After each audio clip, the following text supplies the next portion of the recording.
हाँ दोस्तों, नमस्कार। मैं अशोक कुमार एक बार फिर से आप सभी का स्वागत करता हूं अपने वीडियो में। दोस्तों, मानस के राजहंस कहे जाने वाले हंस अभी आप देख सकते हैं ये सब खेतों में टहल रहे हैं। इस तरह से जो है अभी ये तालाब छोड़ के खेत में ही घूम रहे हैं। आप देख सकते हैं कि किस तरह का मौसम परिवर्तन हो रहा है। आप देख सकते हैं कि अभी ये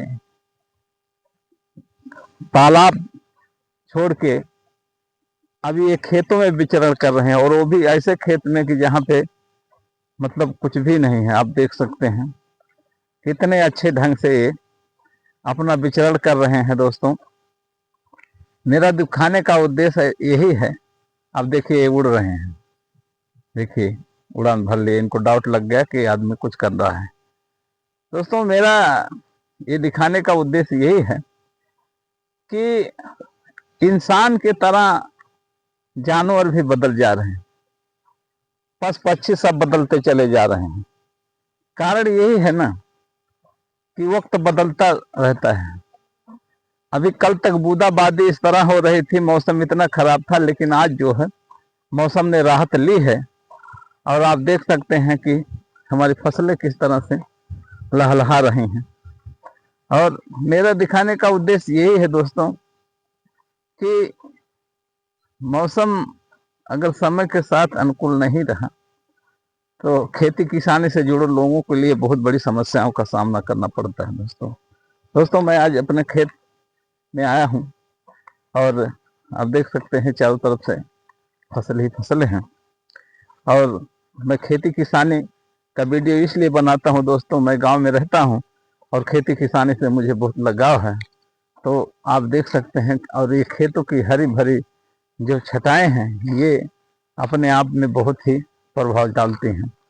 कारण ये नहीं है कि कुछ भी नहीं है, लेकिन है दोस्तों, ये प्रकृति हमें इस तरह से सजा के देती है कि जिसका हम दोहन नहीं कर पाते। कारण यही है कि मानव इतना मतलबी हो गया है, इतना फरेबी हो गया है कि एक दूसरे के बारे में कुछ भी सोचने के लिए तैयार नहीं होता। दोस्तों, यही जो मैं बातें आप सभी को शेयर कर रहा हूं, यह भी बात किसी को अच्छी लगती है तो किसी को नहीं लगती है, लेकिन जो कड़वा सच्चाई है वो सच्चाई ही है।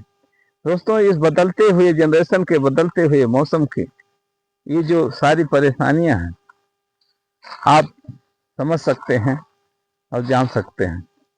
मेरा बताने का उद्देश्य यही है कि जिस तरह से हंस तालाब छोड़ के आज खेतों की तरफ विचरण कर रहे हैं, जबकि जो मानस के राजहंस हैं यानी जो मानव हैं वो तालाब में जाके बस रहे हैं। कारण यही है प्राकृतिक परिवर्तन। प्राकृतिक परिवर्तन, मेरा कहने का मतलब यही है दोस्तों कि प्राकृतिक परिवर्तन से जुड़ा हुआ जितना भी नियम है सब तार होता जा रहा है। ना समय पे बारिश हो रही है, ना समय पे कोई इस तरह का जैसे पहले पछुआ पवन चलता था, फसलें अपने आप लहलहाती थी। अभी ये मार्च खत्म हो गया, अप्रैल लगने वाला है, लेकिन दोस्तों किस तरह से फसलों का आप देख सकते हैं इसमें कालापन कैसे हो रहा है। बिल्कुल फसलें साफ ही नहीं है, इनमें दाग पड़ रहा है।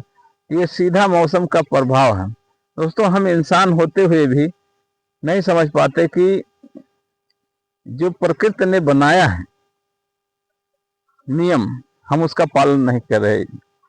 युद्ध चल रहा है, क्राइसिस हो रही है, दुनिया भर की परेशानियां मुंह बाए खड़ी हैं। दोस्तों, यही सबसे बड़ा कारण है।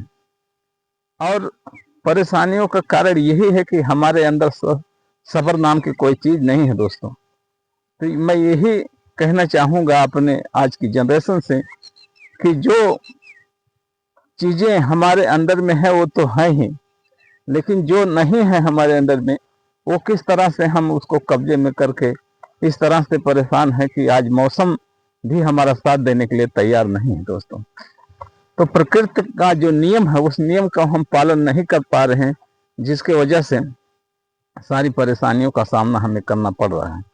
यही सबसे बड़ा कारण है दोस्तों। जिस तरह से हम पहले सारे पेड़ काट डाले, सारे पुराने जितने पेड़ थे सबको काट दिए, नए पेड़ टिकते नहीं हैं, उनमें कीड़े लग जाते हैं। इस तरह से उनका दुर्भाष होता है कि कोई भी पेड़ 20-25 साल से ज्यादा टिकता नहीं है। कारण यही है, जो प्राकृतिक परिवर्तन हो रहा है। हम गोले बरसा रहे हैं, आग बरसा रहे हैं, तमाम तरह तरह की जो क्रियाएं कर रहे हैं, उसमें कहीं न कहीं प्रकृति के लिए हम हानिकारक बन रहे हैं। पहाड़ों को उजाड़ रहे हैं। सारी क्रियाएं जो है हम इस तरह से कर रहे हैं कि जिससे जो है हमारा खुद का ही नुकसान हो रहा है। प्रकृति तो हमें सब चीजें फ्री में देती है ना, हवा, पानी और धूप, तीनों ऐसी चीजें हैं जिसके बगैर इंसान जिंदा नहीं रहता। लेकिन फिर भी हम इस चीज को बेगैरत समझते हैं, क्योंकि जो फ्री में मिलता है उसकी कोई इज्जत नहीं होती दोस्तों। कारण यही होता है, जो पैसे लगा के हम खरीदते हैं ना, उसकी बहुत इज्जत करते हैं। लेकिन जो उसमें पैसा नहीं लगता, अभी हवा में तो कोई पैसा लगता नहीं, धूप में कोई पैसा लगता नहीं, और बाकी पानी बगैर जिंदगी तो कहीं नहीं रह सकती। तो दोस्तों यही है प्रकृति के प्रति जो हमारा उपहास हो रहा है, उसकी वजह से बहुत सी दिक्कतों का हमें सामना करना पड़ सकता है आने वाले समय में। इसलिए दोस्तों, प्रकृति के जितने बनाए हुए नियम हैं उनका पालन करें, उन नियमों के हिसाब से चलें, यही मेरी गुजारिश है दोस्तों। अगर मेरी जानकारी आप सभी को अच्छी लगी हो तो मेरी वीडियो जरूर से लाइक, शेयर, कमेंट करें। धन्यवाद दोस्तों।